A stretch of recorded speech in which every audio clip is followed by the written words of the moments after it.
যখন বান্দা উযু বানাইয়া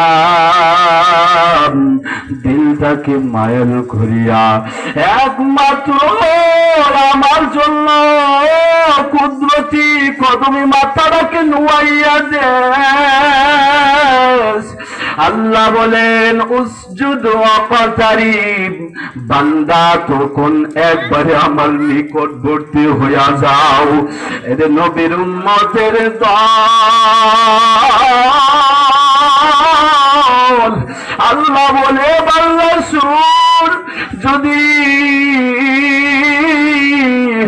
আমাকে পাইতে চাও দুইটা কাজ করো। এক নাম্বারে নেক আমল, দুই নাম্বারে শিরক মুক্ত ইবাদত। আল্লাহ বলে জান্নাত যদি পাইতে চাও এক নাম্বারে ঈমানটারে পরিশুদ্ধ করে নাও, দুই নাম্বারে নেক আমল করো। নেক আমল যত বেশি করবা আল্লাহর দরবারে মহাব্বতের দরজা তত বেড়ে যাবে। এর নবীর উম্মতের দল, আল্লাহ তাআলা বলেন হাদিসে কুদসির মাধ্যমে মায়ের নবীকে বলেন, ও নবী আপনি জানেন এই জমিনে আমার একদল বান্দা বান্দি আছে, ওই বান্দাগুলো শুধু ফরজ ইবাদত করিয়া ঘুমাই না, এরা এত বেশি নফল ইবাদত করে আমি আল্লাহর কাছে এত দামি হয়ে যাই, এক পর্যায়ে তার ইবাদতের কারণে আমি আল্লাহ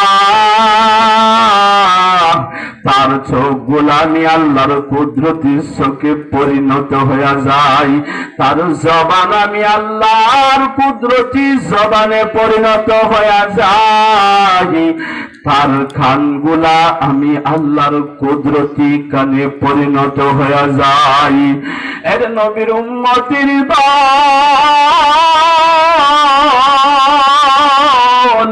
ওই আশিক বান্দা, ওই বান্দা বান্দি আমার বড় প্রিয় বান্দা, এই বান্দাদের সাথে যাদের সম্পর্ক হয়ে যাইবে এরাও তাদের মহাব্বতে আল্লাহর কাছে দামি হয়ে যাইবে। এর নবীর উম্মতের দল, ওই জান্নাতের মাঝে সকলের একটা করে বাড়ি বানানো আছে। বলবেন কাফের বেদিনদার জন্য নাকি? হ্যাঁ, সকলের জন্য জান্নাতি গোল আছে। আল্লাহ বলে কাফের বেদিনদেরকে ওই জান্নাত গুলা দেওয়া হবে না, তাহলে ওই জান্নাত গুলা কি হবে, কাদেরকে দিবেন? আমার আল্লাহ বলে আমার এই জমিনের মাঝে এমন কিছু আসে বান্দা বান্দি আছে, এরা শুধু ফরজ ইবাদত করিয়া ঘুমাই না, এরা এত বেশি নফল ইবাদত করে আমার কাছে এত প্রিয় হয়ে গেছে। ওই কাফের বেদিনের জান্নাত গুলা ওই আমার নফল ইবাদত করনেওয়ালা বান্দাদেরকে আমি বোনাস দিয়ে দিব। কোন সুবহানাল্লাহ। এর নবীর উম্মতের দল, জান্নাতের তালার চাবি হলো লা ইলাহা ইল্লাল্লাহ। যেই রকম ভাবে দেখবেন দুনিয়ার ক্ষেত্রে যদি তালা খুলতে হয়, যদি চাবির যদি দাঁত না থাকে তালা খোলা সম্ভব হয় না।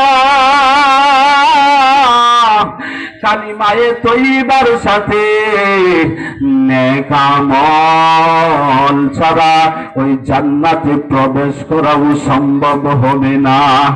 ও নবীর উম্মতের দল,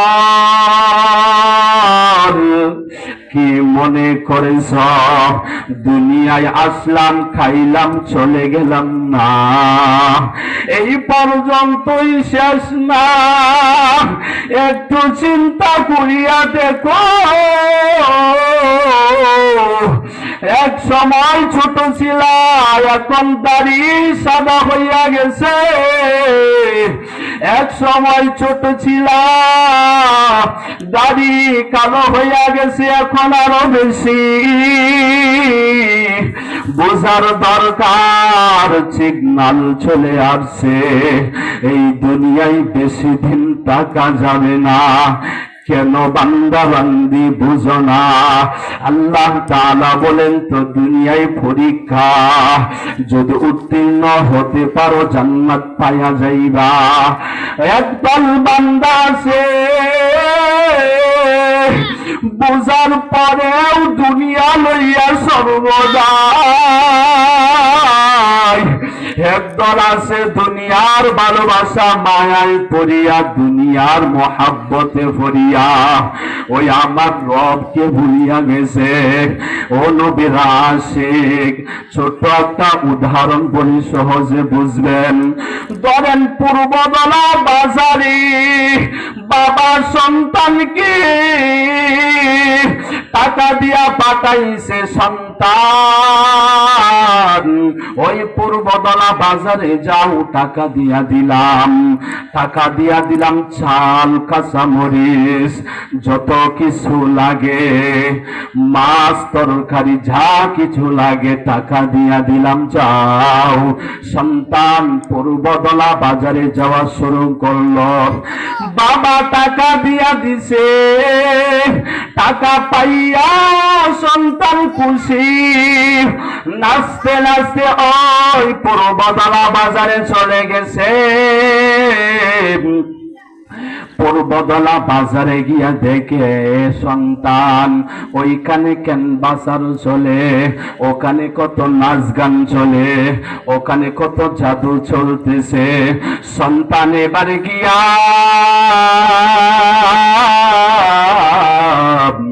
এত সুন্দর সুন্দর নাচ গান দেখিয়া সন্তান এই কেলে পড়িয়া গেছে। হঠাৎ করে স্মরণ হইল, হাই আমি আসছি কেন? আমার বাবা তো পাঠিয়েছে, ও সন্তান দুপুরে মেহমান আসবে, যদি বাজার করিয়া নিয়ে আসো, দুপুরে তো মেহমান আসবে, খাওয়াইতে হবে। যদি বাজার করে নিয়ে আসো, মেহমান রে খাওয়াইব। এখন তো সন্তান গিয়ে বাজারে দেখে ওইখানে কত নাচ গান, ওখানে কত ফুর্তি, ওই নাচ গান ওই খেলে পড়িয়া সন্তান যে বাজার করতে আইছে এটা ভুলিয়া গেছে। হঠাৎ আজান দিবে দিবে বাপ, হঠাৎ খেয়াল হলো আমি আসছি কেন? বাবা তো আমাকে পাঠিয়েছে বাজার করে নিয়ে যাওয়ার জন্য। এখন তো সন্ধ্যা হয়ে গেছে, এখন বাড়িতে গেলে তো বাবা লাঠি নিয়ে বসে আছে, গেলেই তো পিঠা দিবে। এ নবীর আশিক, এই কথাটা টান দিলাম বুঝানির জন্য। ওই সন্তান তো বাজারে গেছে বাজার করার জন্য।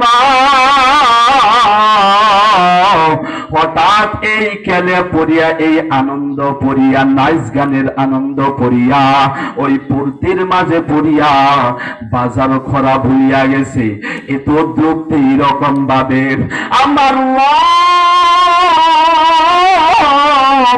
দুনিয়ায় পাঠিয়েছেন বান্দা, যা নেক আমলের ফুসিলিয়া বান্দা দুনিয়ায় যা, নেক আমল কর, পর বান্দাকে পাঠিয়েছেন দুনিয়ায় তাকে ওই আখিরাতের সামান নিয়ে আয়। আল্লাহ তো বান্দাকে পাঠিয়েছেন, বান্দা দুনিয়াতে যাও, যাওয়ার পর আমার ইবাদত কর, যদি সঠিক মতনে করো আমি তো তোমাদের জন্য পুরস্কার রেখে দিছি জান্নাত। এখন বান্দা দুনিয়ায় আসিয়া দেখে ওইখানে কত সুন্দর পাহাড়, দেখে ওইখানে কত সুন্দর বিল্ডিং। বান্দা দুনিয়ায় আসিয়া দেখে কত সবুজ শ্যামল দুনিয়া। বান্দা দুনিয়াতে আসিয়া দেখে ওইখানে কত সুন্দর পাহাড় পর্বত নদী নালা, ওটির ভালোবাসায় মহাব্বতে ভরিয়া এত সুন্দর নারীর পরিয়া লুবে সব দেখিয়া বান্দা দুনিয়ার মহাব্বতে ভরে গেছে। ওই বান্দা আমার রবকে ভুলিয়া গেছে। আর একদল বান্দা আছে এই বান্দার দিলে বসে গেছে, ওই বান্দা এইরকম ভাবে মাহফিলের মাঝে আসিয়া এইভাবে উলামায়ের জবান থেকে, উলামায়ে কেরামের জবান থেকে কথা শুনে দিলটা পরিবর্তন হয়ে গেছে। ওই বান্দা বুঝে ফেলছে আসলে তো এই দুনিয়া থাকার জায়গা না। ওই বান্দা দুনিয়াতে ঠিক আছে, খাইতেছে, চলতেছে, ঘুমাইতেছে, কিন্তু একটা টেনশন, দুনিয়ায় তাকিয়া আমি কতটুকু আমার মাওলাকে রাজি করতে পারলাম। ওই বান্দা গুনগুন আওয়াজ।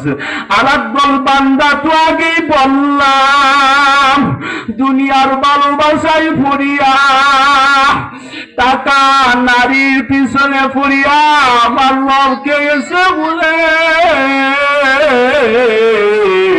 কিন্তু এই রকম ভাবে উলামায়ে কেরামের জবান থেকে কোরআন হাদিসের কথা শুনে এক সময় এইরকম হইয়া গেছে রে, দিল পরিবর্তন হইয়া গেছে। ওই বান্দা দেখি আসল তো কিছুই না, আমার রব ওই বান্দার দিকেও তাকায়।